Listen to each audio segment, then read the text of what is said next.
Chapter 3. Later that day, Daisy and Millie were relaxed on the couch when they heard a commotion outside. There were happy sound barks and people laughing. Why is...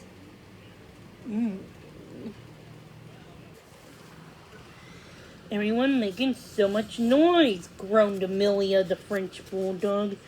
She liked to spend most of her time snuggled up in her bed by the fireplace.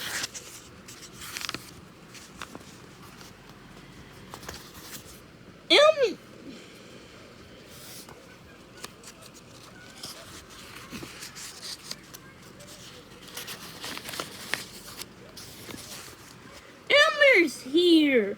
Cried Cleo, spinning around in flint circles. The bell in her car jingled with each turn. He's in the backyard!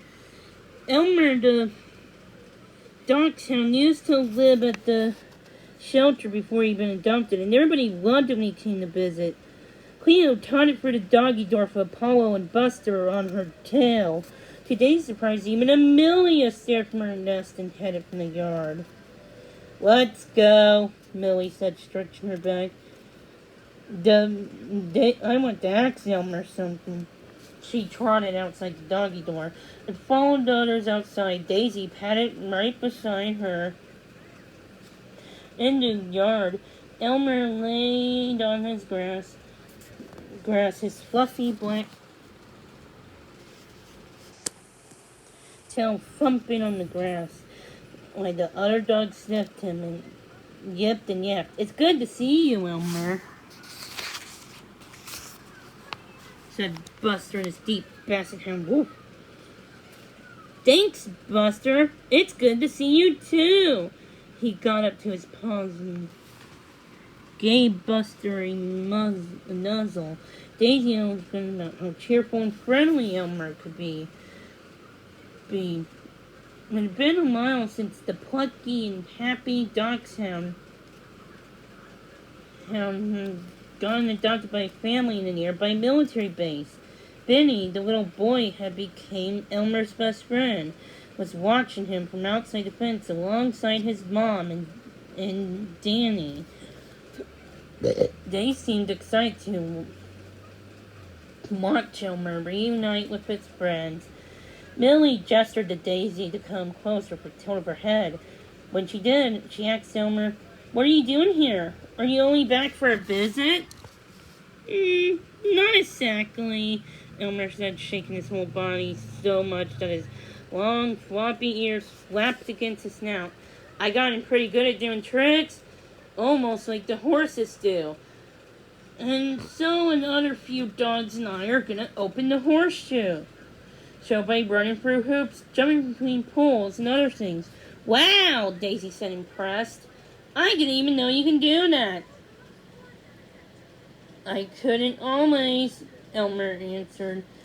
But when that family adopted me, I saw how fast I could run, and they signed me up for classes. It was hard at first, but now I love it. Millie let her tell. So, you're glad you got adopted? Yeah, Elmer yipped immediately. Except Danny and Ron, my new family. Choosing me was the best thing that ever happened. I have fun with them every day. They even gave me with this special card with my name and theirs on it. That sounds amazing, a soft voice said. Daisy wasn't sure who said it first, but then she spotted Luna, a shy young poodle, standing nearby. I wish I had a collar like that. I'm sure one day you will, Luna, Elmer said encouragingly. Just then Benny caught Elmer. I have to go, Elmer panted, but I hope I'll see you at the show. As Elmer yipped his goodbyes to the other dogs and rejoined his family, Millie turned to Daisy. See, what did I tell you? Being adopted is great. Elmer is a star now. Oh, itchy nose. Daisy scratched the ground with her paws. She had no interest in being a star. Seeing Elmer hadn't changed her mind. But she hadn't had the heart to say when Millie seemed excited. I guess you're right, she said instead. I wonder what made Elmer's family pick him, Millie asked. Well, they noticed he could run fast, Daisy answered. And I remember when he was faster than any dog here. He could run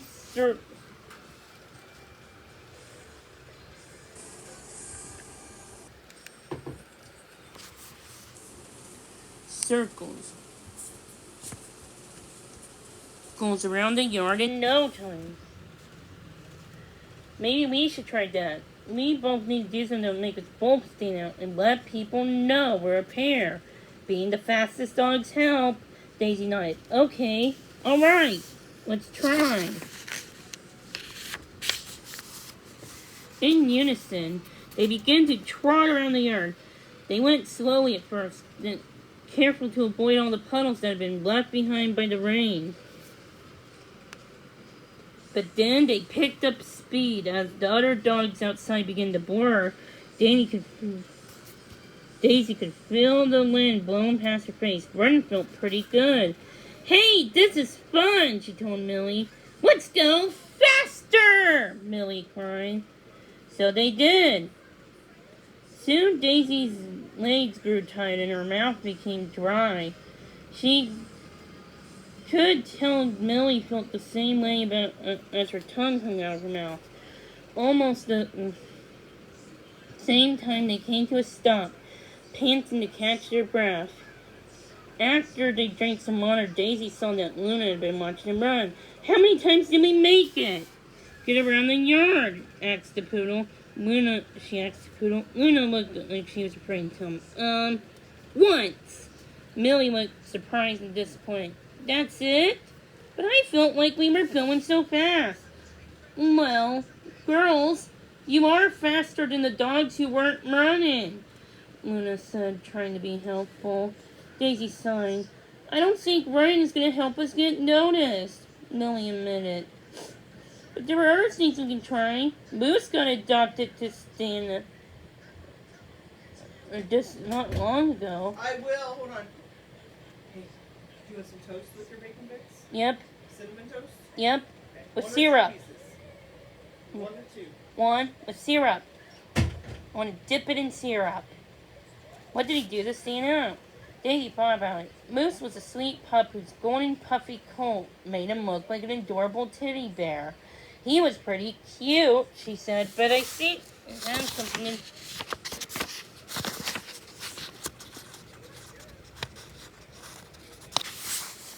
do with his fluffy hair. That won't help us. She and Millie had shiny hair, but it hung flat and straight close to their bodies. And the last time neither of them had been small as Moose. They had only been months old. Millie smiled, her eyes bright. I have an idea that might work. Daisy followed her to the edge of the yard where a deep puddle had formed from the rain. Before she had a chance to ask Millie what they were doing, Millie dived right into the puddle and began rolling around to the muddy water. Come on, roll with me, she cried. When Daisy hesitated, she added, trust me. Daisy had a clue what Millie was up to, but she think there must be a good reason for this unexpected pool party. She waddled into the puddle and dumped herself into the cold water. The two played until their coats were soaked. When they got out, Millie looked at Daisy confused. I don't get it, she said. That was fun, but how is that to make us look more like Moose? Just watch, Millie said. She shook out her coat, like she never had before. Then she stopped, and Daisy could see that Millie's coat was big and puffy, like a chow-chow. Wow, it worked, said Daisy. Now you give it a try, Millie urged. Daisy did exactly what her friend done shook from her mind. When she finished, she told by the look in Millie's eyes that she'd been successful. Perfect, Millie said. Now let's go find Ron and Danny and see if they notice. First they checked around the yard. Finding no sign of Ron and Danny there. Then they ducked into the doggy door and searched the house. They finally found Ron in the storage room, counting boxes of kibbles. When he noticed them, he spotted them out with a hearty laugh. "Oh my goodness, what in the world have you two gotten yourself into now?" he said. "Look at yourselves." He pointed to a long mirror that was mounted on the wall, and Daisy was the first to look at their reflection and see that their coats were no longer big and puffy. They had been settled and flattened. Now it looked like they had muddy buckets of water dumped all over their heads. "Oh no," she said. "We don't look like moose at all." Millie whimpered. "Oh, what happened to all our beautiful fluff?" Ron shook his head and said, "I seen you had fun playing in the puddle. Time to get you all cleaned up. Let's go see the groomers."